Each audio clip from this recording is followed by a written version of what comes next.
পড়ার বিষয় পক্ষ থেকে বলছি, তোমরা যারা কলকাতা বিশ্ববিদ্যালয়ে পড়ছো জেনারেলে এবং তোমাদের যাদের 6th সেমিস্টারে এডুকেশন সেকেন্ড পেপার SECB1 অর্থাৎ টিচিং স্কিল বা শিক্ষণ দক্ষতা আছে, তাদের জন্য আমরা পড়ার বিষয় পক্ষ থেকে একটি খুব গুরুত্বপূর্ণ সাজেশন নিয়ে এসেছি। এই সাজেশনটা যদি তোমরা এখন থেকে ফলো করো এবং এগুলো যদি পড়ো, তাহলে কিন্তু তোমরা পরীক্ষায় অবশ্যই কমন পাবে এবং সহজেই কিন্তু পাসই করবে না, শুধু ভালো নাম্বারও পাবে। এবার প্রশ্ন যেটা আমি বারবার বলি, কেন বিশ্বাস করবে? কিছুদিন আগে 5th সেমিস্টারে পরীক্ষা গেল কলকাতা বিশ্ববিদ্যালয়ে এবং আমরা ইতিহাস, পল সায়েন্স, রাষ্ট্রবিজ্ঞান এবং শিক্ষাবিজ্ঞানের আমরা সাজেশান দিয়েছি। সেই সাজেশানের সাথে প্রশ্নটা মিলিয়ে দেখো যে কী পরিমাণে কমন এসেছে। দেখি তোমরা কিন্তু বিশ্বাস করো এবং যদি মনে হয় হ্যাঁ বিশ্বাসযোগ্য, তাহলে চ্যানেলটি লাইক করো বা সাবস্ক্রাইব করো এবং বেল আইকন টিপে রেখো এবং যদি তোমরা উপকৃত হও। তা এই পেপারটার সাজেশান শুরু করার আগে আমরা এর যে মার্কস ডিভিশনটা এই পেপারের, অর্থাৎ SECB1 অর্থাৎ টিচিং স্কিল বা শিক্ষণ দক্ষতার যে মার্কস ডিভিশন, সেটা একবার আমরা একটু দেখে নিই। দেখো, এখানে যে মার্কস ডিভিশন আছে তাতে 2 নম্বরের 20খানা প্রশ্ন থাকবে। 2 নম্বরে 20খানা প্রশ্ন অর্থাৎ 40 নাম্বার এখানেই। কাজে বুঝতে পারছো 2 নম্বরের কোশ্চেন কিন্তু খুব ভালো করে পড়তে হবে এবং 21-22 এই দুটো বছরের যে কোশ্চেন এসছে অর্থাৎ 40টা কোশ্চেন, এই 40টা কোশ্চেন কিন্তু আগে খুব ভালো করে পড়তে হবে। তাছাড়া আমরা যে সাজেশান দিয়েছি 5 বা 10 নম্বরে, তার মধ্যে থেকেও বেস্ট কিন্তু মিনিমাম 8টা 10টা কিন্তু 2 নম্বরে কমন তোমরা পাবেই। তারপরের অংশটা দেখো, 10 নম্বরে 6টা কোশ্চেন থাকবে, তোমাকে 3টে প্রশ্ন লিখতে হবে অর্থাৎ 30 নাম্বার। এই 10 নম্বরে 3টে অবশ্যই তোমরা কমন পাবে। এইবার একটু সমস্যার জায়গা যেটা, সেটা হচ্ছে 5 নম্বরের 2টো কোশ্চেনই থাকবে এবং 2টোই লিখতে হবে। কাজে বুঝতে পারছো একটা কোশ্চেন যদি এদিক ওদিক হয়ে যায় তাহলে কিন্তু তোমরা কমন পাবে না। কিন্তু তোমরা যদি এই প্রশ্নগুলো প্রত্যেকটা পড়ে যাও, এবং পড়ে যাওয়া বলতে তোমরা জানো আমরা বোঝাই আগে জিনিসটাকে আত্মস্থ করবে অর্থাৎ বুঝবে, বুঝে নোটটা পড়বে, পড়ে অর্থাৎ মুখস্থর মতো করে কয়েকবার লিখবে, তাহলে দেখবে কিন্তু তোমরা কখনোই ভুলবে না এবং পরীক্ষার সময় তোমাদের কিন্তু কোনো সমস্যা হবে না। তা এই পেপারে অর্থাৎ SECB1 অর্থাৎ টিচিং স্কিলের পেপারে নাম্বার তোলার খুব ভালো জায়গা হচ্ছে 2 নম্বরের প্রশ্ন কিন্তু অবশ্যই ভালো করে পড়তে হবে। কারণ এখানেই যদি 40-এর মধ্যে অনেক শিক্ষার্থী কিন্তু 34, 35, 36, 37ও পেয়ে যায়। কাজে এটা যদি পাও তাহলে কিন্তু শুধু পাস করা নয়, ভালো মার্কসের দিকে কিন্তু তোমরা অনেকটা এগিয়ে যাবে।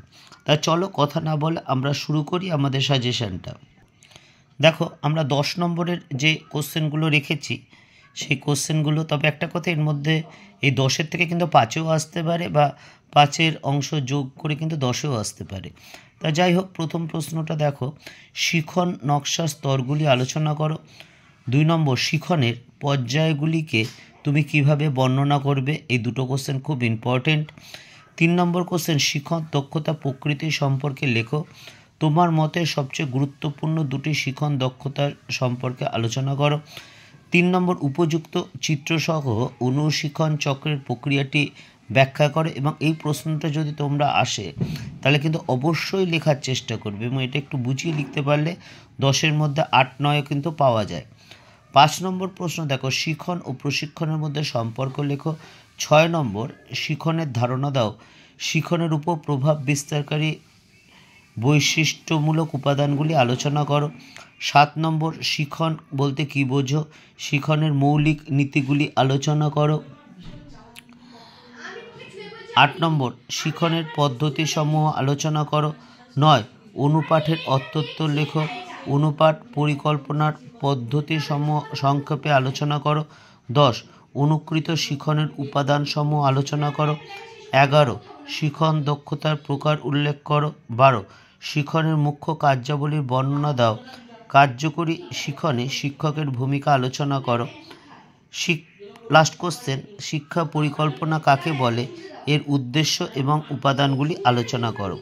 এই 13টা কোশ্চেন তোমরা যদি পড়ে যাও তাহলে এখান থেকে 10 নম্বরতে 3টে অবশ্যই কমন পাবে, 5-এরও পেতে পারো এবং 2 নম্বরের কিন্তু একাধিক প্রশ্নের উত্তর কিন্তু এখান থেকে তোমরা লিখতে পারবে। কাজে এই কোশ্চেনগুলো কিন্তু তোমরা এখন থেকেই ভালো করে রেডি হও। কাজেই পরীক্ষা এখন একটু বেশ দেরি আছে, কাজেই ভালো রেজাল্ট করতে হলে, ভালোভাবে পাস করতে গেলে কিন্তু অবশ্যই এখন থেকেই তোমরা পড়া শুরু করে দাও।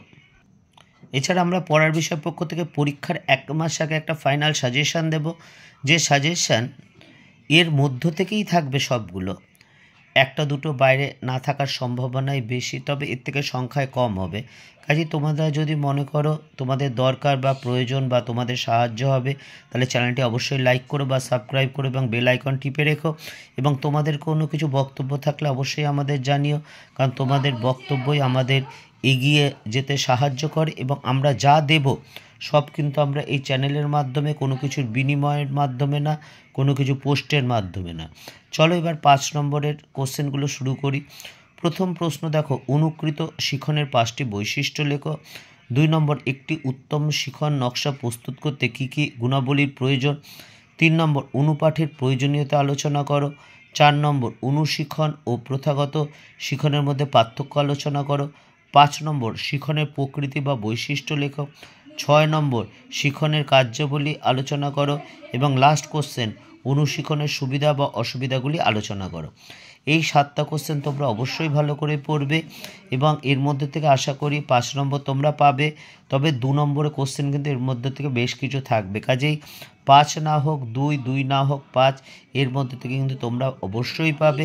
কাজেই তোমরা এখন থেকে নোট লিখে সেটা বুঝে তোমরা কিন্তু তৈরি করা শুরু করে দাও। এবং আমরা পড়ার বিষয় পক্ষ থেকে যতটা পারি যে সাজেশান দিয়েছে নোটগুলো সবই আপলোড করে দেব।